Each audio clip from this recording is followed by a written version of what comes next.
Muy buenos días, aquí saludándolos desde Ciencia y Espíritu México. Estamos con el doctor Enrique Ortiz Dávila, uno de los expositores a nivel científico en torno a las retículas planetarias. Antes que nada, es un honor estar aquí en Uruapan, Michoacán, haciendo este reportaje, reconociendo la carrera y la entrega de este gran científico mexicano. Pero para esto me gustaría que él mismo nos hablara de su vida, de su sentir y cómo es que logra hacer estos estudios. Adelante, doctor. Gracias. Mira, eh, mm, es difícil ponerlo en pocas palabras, pero lo que yo te diría es que mm, desde muy chavo, desde muy joven, sentía mucha atracción hacia la geometría. A todo le quería yo encontrar un sentido geométrico, pero eso era parte de una, era esa curiosidad, ese interés constituía una fracción de algo más amplio, de una curiosidad interior que me llevaba siempre a ir como a la frontera de las cosas, hacia la última frontera de las cosas, hacia el borde de donde iban surgiendo los conocimientos humanos. Y de tal forma que esto de la geometría formó parte de un proceso en el cual fui descubriendo la relación de la vida. Como biólogo nunca quedé conforme con la, expli- la explicación que me dieron. Cuando yo terminé mi carrera de biólogo, yo no sabía, yo sentía que no sabía lo que era la vida, aún después de haber estudiado la carrera de biología. Qué interesante enfoque, porque muchos biólogos creen que ya saturándose de teoría encontraron qué es la vida y cómo funciona en base de sus componentes bioquímicos y que es una interacción energética y eléctrica. Efectivamente, yo sentía que todavía había algo más. Y, y entonces, pues todo el mundo esperaba que saliendo de la carrera, terminando la carrera, yo me titulara y siguiera con la vida normal de un biólogo, y no fue así. Yo fundé un pequeño centro de investigación de biología alternativa, al que llamé Centro de Investigaciones de Bioenergética Multidimensional. Entonces ahí hubo oportunidad de ir haciendo observaciones, apoyándome en mi propia intuición, apoyándome en contactos, cuando eso fue en la época antes del internet, todavía no había internet, era muy raro con la comunicación vía internet con otros investigadores, pero de todas maneras se daba así milagrosamente el contacto, la conexión con gente que estaba en las fronteras de la ciencia, precisamente. Una de estas personas que me llama la atención, que lo he oído y también mexicano, el doctor Jacobo Greenberg. Sí, precisamente él fue mi director de tesis de biólogo, de licenciatura de biología, porque no había nadie más, no había nadie más en México disponible que pudiera avalar lo que yo estaba haciendo.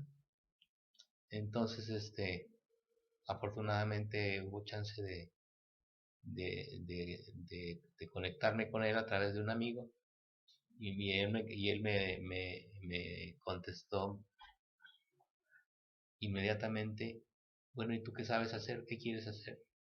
Y en mi respuesta le expliqué más o menos lo que te había dicho a ti ahorita, acerca de la vida y de que había estado estudiando que ciertas geometrías podían conducir ciertos campos de información útiles y necesarios para el desarrollo de la vida. Es decir, estaba hablando yo ya de información más allá de que había campos de biológicos que están más allá del genoma, de los genes. ¿Son campos más pequeños o más grandes o cómo los definiría esos campos? No, ni más grandes ni más pequeños, son universales, son como, como si los genes fueran los radios, los radios, receptores de radios, y la información esa fuera la transmisión de radio, de ese radio. O sea, como que los genes nada más son los que reciben esa información, pero la información viaja a través del espacio y del tiempo en niveles muy sutiles, en un nivel que yo llame hiperespacio, otros le llaman subespacio, otros le llaman X dimensión.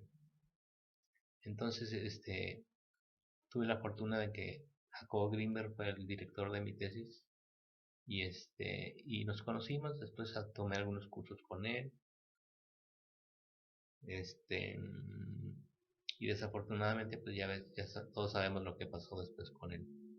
Usted, de todas estas teorías, ¿cuál es la que más cree adecuada para el público? Porque creo que más se ha hecho mito de su desaparición que de su vida. Sí.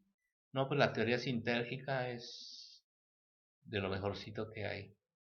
Ya viéndola, estudiándola yo desde la maduración o evolución o expansión de mi conciencia hasta estas alturas, le veo ciertos detalles, pero en términos generales le veo ciertos detalles de imprecisión, pero ya considerándola para el público en general la veo como una de las creaciones más importantes a nivel mundial. Así, una de las teorías lo que trata de la creación de la experiencia. La teoría científica es la teoría de cómo es que la conciencia humana es un centro de creación de experiencias. Es decir, lo que tú anotaste por ahí en tu página, que los colores se crean son un producto de la percepción, no tanto que existan, ¿no? que tengan una existencia propia por sí mismos. Y así todo. Ya también habla la teoría científica de la distribución de la información y de la energía en el espacio. Sí, porque me llama la atención que según números y una lógica básica mía, se dice que utilizamos de menos del 8 o entre el 8 y el 10% de nuestra capacidad cerebral.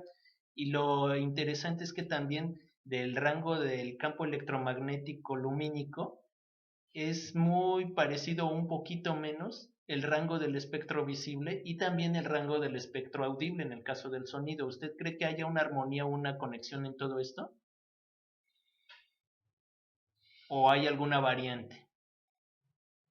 Sí, desde luego que visto desde esa perspectiva de las limitaciones que tiene el sistema nervioso humano dentro de ciertos rangos de sensibilidad, desde luego que existen esos límites.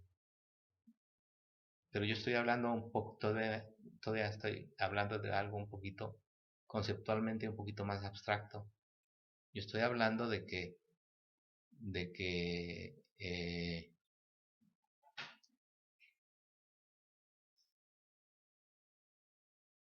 de la identidad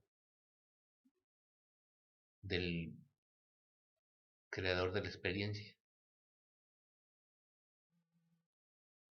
Y después de esto, lo que me llama la atención y lo que es lo que la catapulta más al reconocimiento internacional, ¿Cómo es la conclusión que llega en torno a la imagen de Guadalupe en la República Mexicana y las retículas espaciales? ¿Cómo es que surge este trabajo que retumbó en la NASA, los rusos y muchos científicos, quieran o no, pues tomaron muy en serio su trabajo? Que ahorita ya no lo nombren o que estén haciendo otras cosas, pues ya es otra situación. Cuéntenos en torno a esto, ya que tenemos esta base. ¿Cómo fue que nació toda esta concepción de las retículas? Mira, ya había gente que había relacionado el códice de la guadalupano con las montañas, con la distribución geográfica de las montañas de la Sierra Volcánica Transversal de México. Sin embargo, es cierto que fui yo el primero que encontró una correlación entre esos volcanes y cierta clase de retículas planetarias. Porque no nada más hay un tipo de retículas, hay una gran cantidad de tipos de retículas.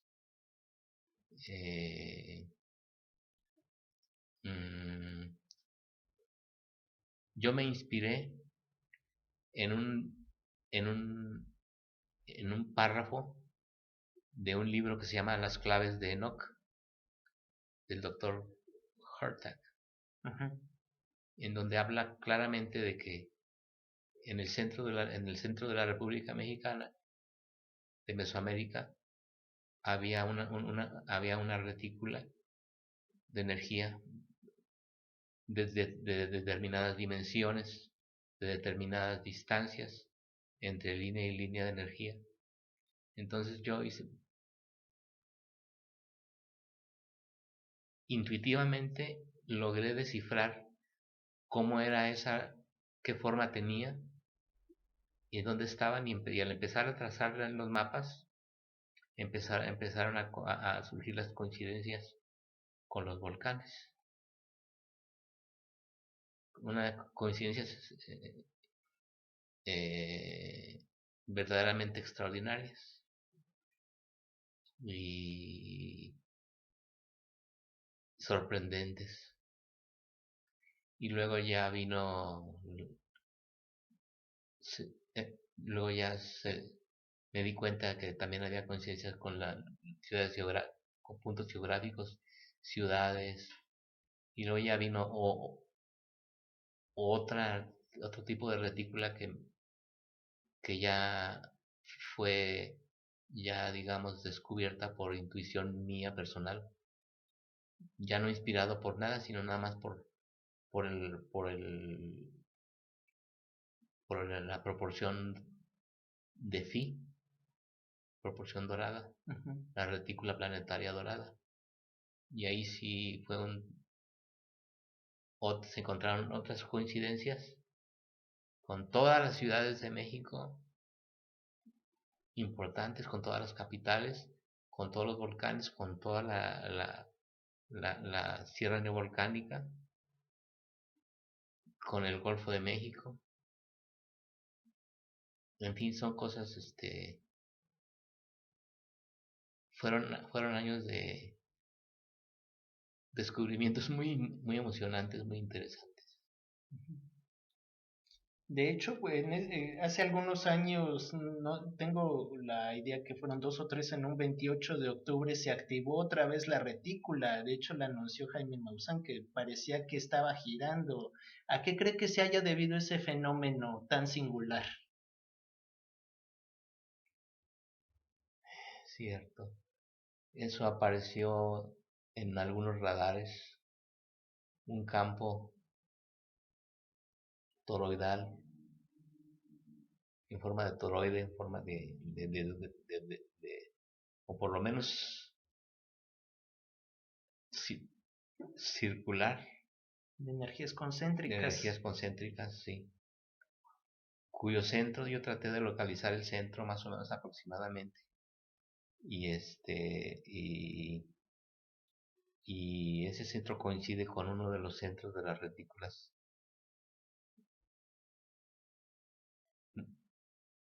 es en espiral de las cuales de la cual trato en uno de mis libros. Es en la zona donde emerge una espiral. Mira, son tantas,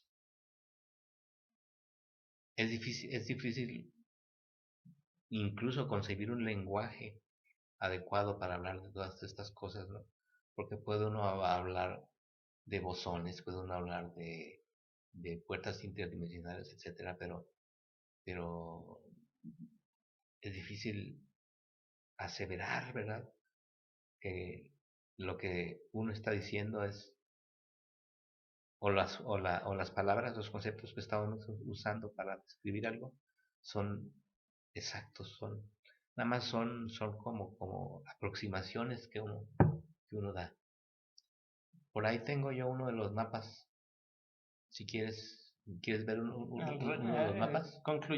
Concluyendo ahorita la entrevista, ahorita cuéntenos más en torno a qué causalidades o qué casualidades hubo durante toda esta investigación, porque me dices que hubo un desarrollo personal interno. Exactamente. Sí, fue una integración entre mente e intuición que se fue refinando y refinando y refinando y refinando y refinando. Mente e intuición. La intuición como una función más profunda, más allá de la mente, o una función del alma, y la mente como una función de un instrumento de navegación en la fisicalidad, en lo físico, ¿no? Entonces, básicamente eso fue quitándole todo lo demás, todos los detalles que fueron muchos y muy interesantes. ¿Como cuáles son esos detalles que le quitaste o cuáles fueron las armonías que encontraste, doctor? No, pues la sincronía, la sincronización, todos los efectos sincrónicos de eventos. ¿Como cuáles se te hicieron más simbólicos de todos estos eventos? Así que tú digas, fue lo máximo, que ya esto ya no es casualidad, es un orden que trasciende la materia. ¿Como cuál? Acuérdate de esa experiencia que haya sido más... No, pues muchas. ¿Como cuál sientes que tú eres la que nos puedes compartir en este momento, doctor? Muchas. En tanto en lugares considerados como puertas interdimensionales artificiales, como naturales, en Uxmal, en algunas pirámides de aquí de cerca de Uruapan,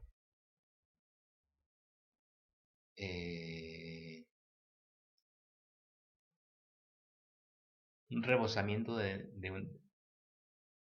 una especie de rebosamiento de energía, de una energía inexplicable, sin límite, ilimitada.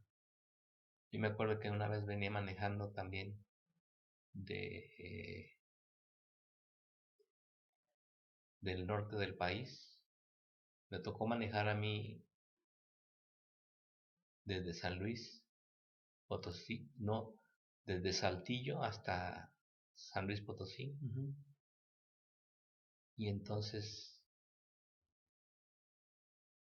yo establecí mis conexiones con los centros de energía que yo conocía. Y la experiencia fue extraordinaria, fue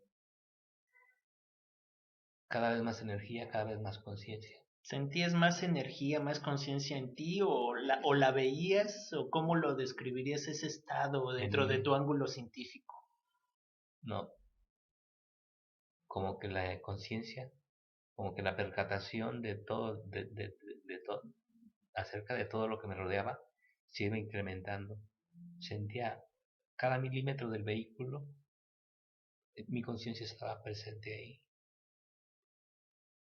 Yo lo sentía perfectamente bien.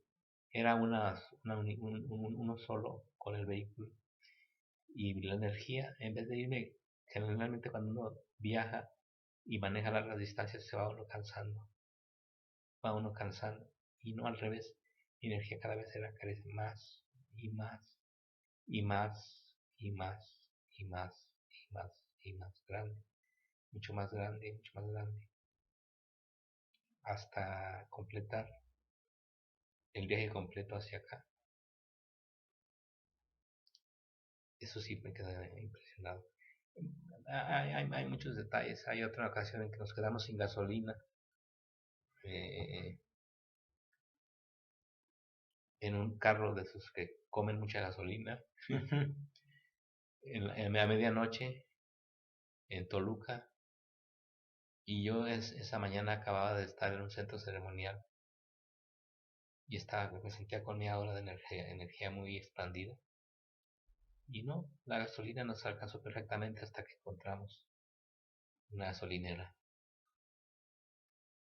Eh, en, en, en la ocasión se me pasó un detalle el viaje ese que te comenté donde sentía cada vez más energía. Más energía. Yo veía por delante de mí con una claridad tremenda cómo el camino se iba.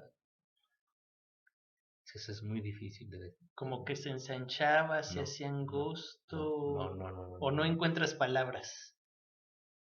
Como que una infinidad de manos de aquí, como si más mano de esta parte de aquí, junto con toda la mano, como si fueran muchas manos que se iban juntando, se iban agrupando, iban formando el camino. Fue una cosa para mí muy natural en ese momento, era todo un evento muy normal, muy natural. ¿Algo te avisó? Ah, la que avisó fue mi computadora, ¿verdad? Pues Sí, no, creo que sí fue la suya. sí. Está muy bien, pero Uh-huh. dentro de todo esto, háblanos más después que realizaste estas obras, estos estudios.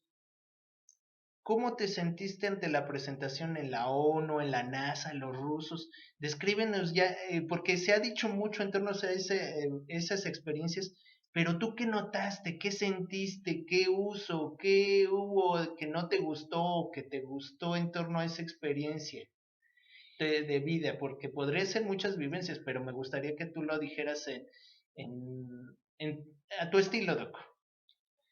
No, pues para mí yo nunca busqué ninguna importancia personal en ese sentido. Ujú. Yo lo que hice lo hice por espontáneamente, como una expresión natural. No lo hice por- lo hice simplemente por creatividad, por creación. Fue como un chorro de creatividad que surgió de esa manera. Y como te digo, al fin, no me importó quién lo usó, quién lo vio, si lo vieron o no lo vieron, si les interesó o si no les interesó. Ese ya no era asunto mío. Y me llamó la atención que ahora, a 15 años, después de haber hecho esos estudios, esté hablando de nuevo de nueva cuenta de esto, ¿no? Esto es lo que me llama la atención. ¿Por qué el silencio ahorita? O sea, eso es lo que Sí. ¿qué sentiste? ¿Qué pasó? ¿Qué circunstancias han rodeado tu vida después de todo esto? ¿O qué es lo que estás preparando, si es que se puede saber? Pues ya más o menos lo comenté al principio. Eh,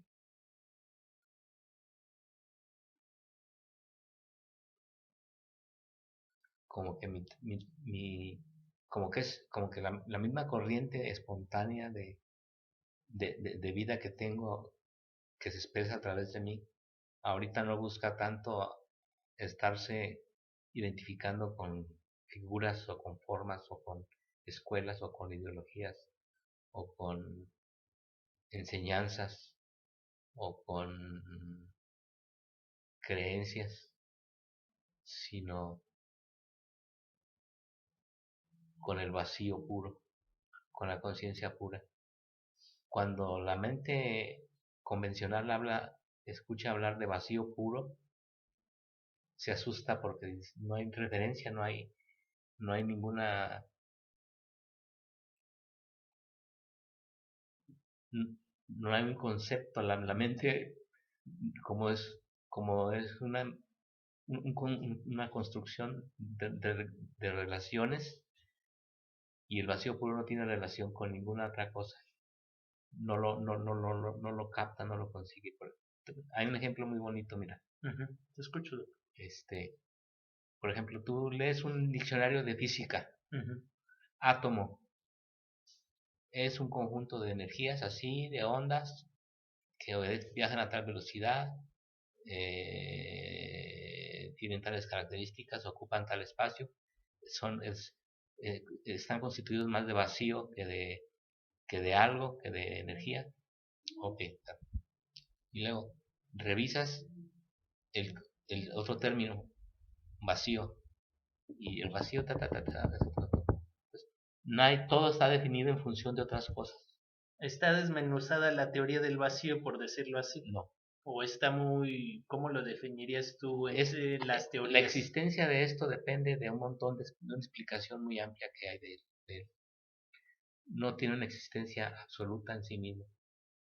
Uh-huh. Es decir, la mente se ocupa solamente de describir la realidad, pero no de experimentarla, no de vivirla. Y en cambio la sensualidad del alma es la única que puede experimentar, la única que puede tener experiencia pura, directa, sin intercambio sin mediación de conceptos. De ahí que sea algo, pues para algunos ya muy claro, para otros muy difícil, si quiere entender esto, ¿no? Yo lo veo muy difícil. Yo veo, si tú me preguntas a mí, bueno, es que los indios de Sudamérica o de algún lugar están muriéndose de hambre, yo pensaría, yo diría que hay que hacer algo, ¿no? Uh-huh. Pero que ese algo es un cambio de identidad. Y eso para mí es, yo veo que eso va a suceder dentro de 50, dentro de 100 años más. Mientras tanto, va a haber estamos en una época de transición, precisamente, tampoco para ser tan fatalista. En una época de transición que, por ejemplo, yo ya viví, de ir soltando la identificación del yo como objeto al yo como centro puro de conciencia.